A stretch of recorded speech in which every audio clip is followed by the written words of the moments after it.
New look ang ibinida ni Maris Racal sa kanyang Instagram post kung saan makikitang naka-short hair na ang actress. Got bored ang simpleng caption ni Maris sa kanyang photo. Mukhang love naman ito ng kanyang fans at followers. Narito ang comment ng mga fans ni Maris. Wow, what a new era Maris, you're so blooming, ang ganda.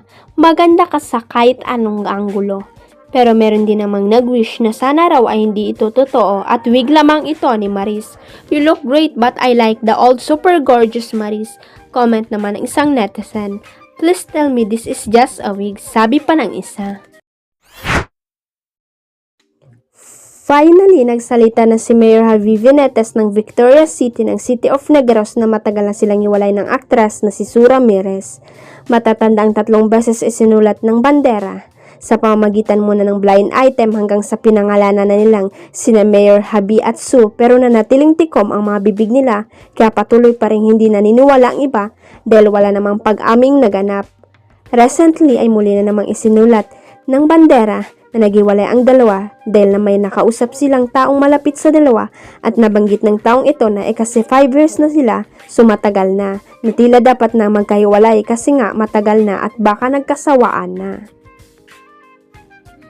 Klinaro pa ng nakausap ng bandera na walang kinalaman ang parents ni Mayor Javi sa hiwalayan na balitang hindi sila boto sa aktres dahil hindi na nila ito mapagtutuunan ng pansin dahil parang busy ang magulang ng binata bilang mayor ng Bacolod. Si Ginoong Albi Benetes at si Ginang Neke Benetes ay abala rin sa kanyang negosyo at iba pa at pinagdiinan ding walang third party ni Mayor Javi.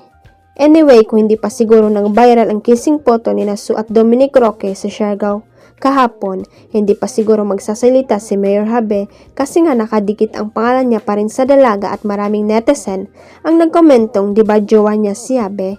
Anyari at may mga sumagot namang hiwalay na sila.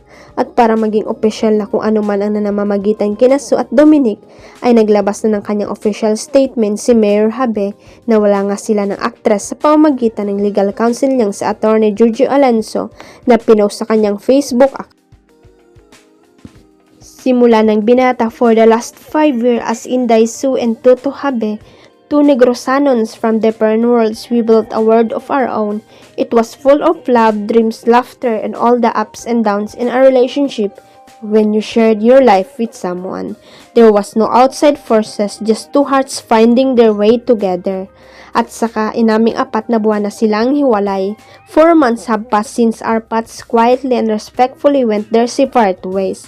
I look back with so much gratitude for the smile, the laughter, and all the little joys we shared.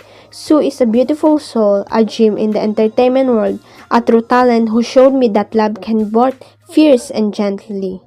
And the love she deserved is to those good times held close to my heart and to the grace of whatever lies ahead.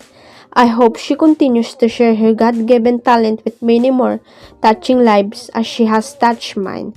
Samantala, magiging bukas na rin kaya kina Sue at Dominic sa kanilang relasyon.